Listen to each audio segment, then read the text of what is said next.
कार्तिक महात्म 20वां अध्याय। जय श्री राधा कृष्ण की जय, श्री हाथी घोड़ा पाल की जय, कन्हैया लाल की, लड्डू गोपाल की जय, श्रीमन नारायण जय, श्री राधा रानी सरकार की जय।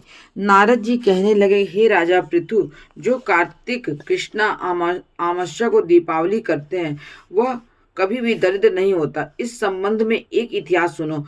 थुरसैन देश में सत्य शर्मा नाम का एक अत्यंत दरिद्री ब्राह्मण रहता था। उसके मन में सदैव यही आलसा रहती थी कि यदि मेरे पास धन होता तो मैं धनादि धार्मिक कार्यों में व्यय करूं। इसके लिए वह सदैव विष्णु का पूजन किया करता था। वह जो कुछ भी कमाता था वह व्यय तो हो जाता। तब इस दरिद्रता निवारण का उपाय पूछने पर एक विद्वान ने उसे बताया कि तुम धन की प्राप्ति के लिए शिव जी की आराधना करो। तब से वह शिव जी की उपासक बन गया।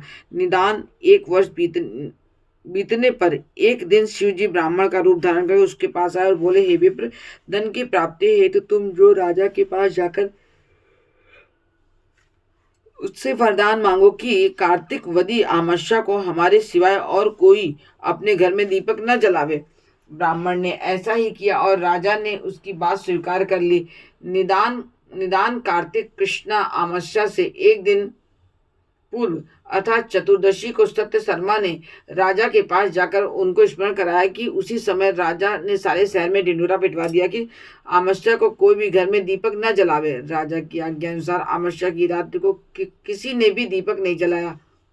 जब रात्रि को लक्ष्मी जी नगर में आई तो देखा सारे घर में अंधेरा, सारे नगर में अंधेरा, मगर एक ब्राह्मण का घर खूब सजा हुआ है, साथ ही दीप माला से जगमग हो रहा है। लक्ष्मी जी प्रसन्न होकर जब उस घर में जाने लगी तो ब्राह्मण ने उनका रास्ता रोक लिया और कहने लगा, हे भद्रे, तुम्हारा पति अति कठोर है और तुम अति चंचल हो, इस कारण तो हमारे घर में प्रवेश मत करो। तब लक्ष्मी जी कहने लगी, भगवान के शयन के समय में आई हूँ, अतः निश्चय ही करके तुम्हारे घर में वास करूंगी। यह सुनकर ब्राह्मण ने कहा, यदि तुम इस बात की शपथ लोगे 3 वंश पर्यंत तुम हमारे घर में से नहीं जाओगी और यहीं पर वास करोगी, तब हमारे घर में जा सकती हो। लक्ष्मी जी कहने लगी कि यदि तुम विधि पूर्वक पूजन करोगे तो मैं निश्चय ही तुम्हारे घर में वास करूंगी। यह सुन ब्राह्मण ने पूछा कि मैं किस विधि से आपकी पूजा करूं। तब लक्ष्मी जी कहने लगी कि कार्तिक वदी अमावस्या को प्रातः काल स्नान आदि करके देवता और पितरों का पूजन करो। दिन में तीसरे भाग में श्राद्ध करो। अनेक प्रकार के सुंदर पकवानों से ब्राह्मणों को भोजन करो। प्रदोष काल में दीप माला करो। अपने घर में तुलसी के स्थान पर, ब्राह्मण के घर में और देव मंदिर में, चौराहे पे, शमशान पे तथा गौशाला में दीपक जलाओ। जैसे पवित्र व्रता स्त्री पति के पहले पहले जगती है, वैसे ही मैं भी भगवान के जगाने से 12 रोज पहले जागती हूँ।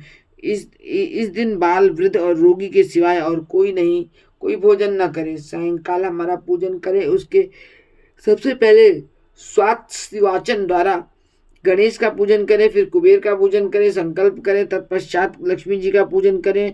कैसा स्वरूप है लक्ष्मी जी का? कमल के आसन पर स्थित, कमल पुष्पों की माला धारण किए हुए, कमल जैसे नेत्र वाली, स्थित नाभि वाली, स्तन के भार से नम्र सुंदर वस्त्र वाली, देवताओं के हाथियों द्वारा मणियुक्त घड़ों से स्नान करने वाली, कमल पुष्प हाथ में लिए ऐसी लक्ष्मी देवी मेरे घर में निवास करें।